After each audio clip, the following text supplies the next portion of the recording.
सोचिए, एक ऐसा त्योहार जो खुशियों, रंगों और भाईचारे का प्रतीक माना जाता है, जहाँ बच्चे छतों से गुब्बारे फेंकते, लोग एक दूसरे को रंग लगाते और हर तरफ हंसी मजाक का माहौल होता है। लेकिन अगर उसी त्योहार के बीच अचानक चीख पुकार मच जाए, लोग लाठी डंडे लेकर दौड़ने लगे और कुछ ही मिनटों में एक युवक जमीन पर खून से लथपथ गिर जाए, तो क्या हो? क्या सिर्फ एक पानी का गुब्बारा किसी की जान ले सकता है, या इसके पीछे कोई और कहानी छिपी हुई? दिल्ली के उत्तम नगर में तरुण नाम के युवक की हत्या ने पूरे इलाके को हिला दिया। होली के दिन शुरू हुआ एक छोटा विवाद देखते देखते इतना बढ़ गया कि एक परिवार की खुशी हमेशा के लिए खत्म हो गई। हम आपको पूरी घटना की कहानी बताएंगे, कैसे एक गुब्बारे से शुरू हुआ विवाद हत्या तक पहुंच गया, पुलिस ने कब कार्रवाई की, कितने लोग गिरफ्तार हुए और आखिर उस रात वहां क्या क्या हुआ। हेलो दोस्तों, मैं करण किशोर और आपका हमारे चैनल पर स्वागत है। यह घटना दिल्ली के पश्चिमी इलाके उत्तम नगर की जे कॉलोनी में हुई। तारीख थी 4 मार्च 2026। होली का दिन, पूरे इलाके में होली का माहौल, लोग रंग खेल रहे थे, बच्चे छतों से पानी के गुब्बारे फेंक रहे थे और सड़कों पर मस्ती का माहौल था। उसी दिन एक हिंदू परिवार की छोटी बच्ची अपने घर की छत से पानी के गुब्बारे नीचे फेंक रही थी। अचानक उनमें से एक गुब्बारा नीचे से गुजर एक मुस्लिम महिला पर जा गिरा। बस यहीं से विवाद की शुरुआत हुई। बताया जाता है कि महिला को यह बात बिल्कुल पसंद नहीं आई और उसने तुरंत विरोध जताया। पहले तो यह मामूली बहस थी, लेकिन धीरे धीरे मामला गंभीर होता गया। दोनों पक्षों के बीच बहस शुरू हो गया और माहौल तनावपूर्ण होने लगा। परिवार वालों का कहना है कि उन्होंने तुरंत माफी मांगी थी, लेकिन इसके बावजूद विवाद शांत नहीं हुआ। कुछ ही देर में दोनों पक्षों के लोग इकट्ठा होने लगे। पहले गाली गलौज, फिर धक्का मुक्की शुरू हो गई। इलाके के लोग बताते हैं कि माहौल अचानक बेहद तनावपूर्ण हो गया था। इस बीच 26 साल का तरुण कुमार, जो उसी इलाके में रहता था, जब उसे विवाद की खबर मिली तो वह तुरंत मौके पर जा पहुंचा। बताया जाता है कि तरुण अपनी बाइक से वहां आया। उसने कोशिश की कि मामला शांत हो जाए, लेकिन हालात उसके उलट हो गई। जैसे ही वो वहां पहुंचा, कुछ लोगों ने उसे घेर लिया। आरोप है कि हमलावरों ने उस पर लाठी, लोहे की रॉड, पत्थर और ईंटों से हमला कर दिया। हमला इतना अचानक और इतना बेरहमी से हुआ कि तरुण को संभलने का मौका भी नहीं मिला। लोगों के मुताबिक हमलावरों ने उसे बुरी तरह पीटा और उसका सिर भी गंभीर रूप से घायल कर दिया।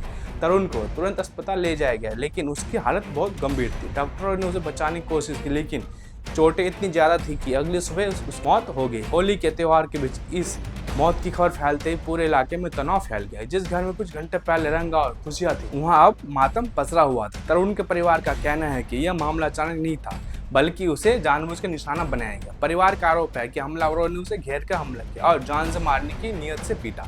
जांच के दौरान एक और महत्वपूर्ण बात सामने आई। स्थानीय लोगों के मुताबिक दोनों परिवारों के बीच पहले भी कई बार विवाद हो चुका था। यानी यह संभव है कि गुब्बारे वाली घटना सिर्फ एक बहाना थी और असली वजह पुरानी दुश्मनी हो सकती है। पुलिस अब इस एंगल से जांच कर रही है कि क्या यह हत्या पहले से चली आ रही दुश्मनी का नतीजा थी, या फिर अचानक भड़के विवाद का परिणाम। तरुण की मौत की खबर जैसे इलाके में फैली, लोगों में गुस्सा फैल गया। बड़ी संख्या में लोग सड़कों पर उतर आए। कई जगह विरोध प्रदर्शन शुरू हो गया। कुछ लोगों ने सड़क जाम कर दिया और नारेबाजी करने लगे। हालात इतने बिगड़ गए कि कुछ गाड़ियों को आग भी लगा दी गई। बताया जाता है कि एक कार और एक बाइक को भी आग के हवाले कर दिया गया था। इलाके में अचानक तनाव का माहौल बन गया और पुलिस को तुरंत मौके पर पहुंचना पड़ा। दिल्ली पुलिस ने मामले को गंभीरता से लेते हुए तुरंत जांच शुरू कर दी। द्वारका जिले की पुलिस ने पहले 5 आरोपियों को गिरफ्तार किया। पुलिस के मुताबिक इनमें से एक आरोपी नाबालिग भी था। बाद में जांच के दौरान 2 और लोगों को गिरफ्तार किया गया।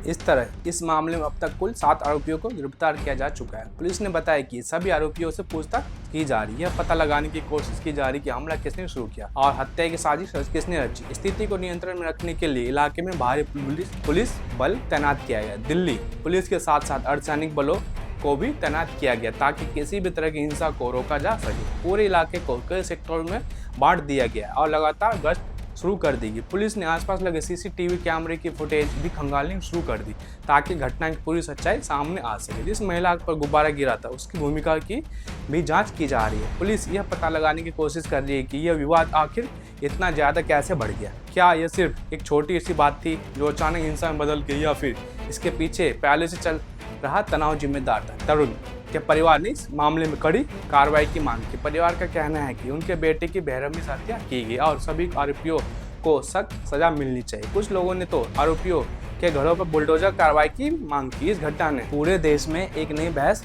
छेड़ दी है। लोग ये सवाल पूछ रहे हैं कि क्या हमारे समाज में छोटी छोटी बातें भी इतनी बड़ी हिंसा का कारण बन सकती है। होली, जो रंगों और खुशियों का त्योहार माना जाता है, उसी दिन एक परिवार ने अपना बेटा खो दिया। एक गुब्बारे से शुरू हुआ विवाद एक जान लेकर खत्म हुआ। अब सबसे बड़ा सवाल यही है कि क्या यह सिर्फ एक हादसा था या फिर यह समाज में बढ़ते तनाव और गुस्से की खतरनाक चेतावनी है। आखिर कब तक छोटी छोटी बातों पर लोगों की जान जाती रहेगी और कब हमारा समाज फिर से त्योहारों की असली भावना को समझ पाएगा। धन्यवाद।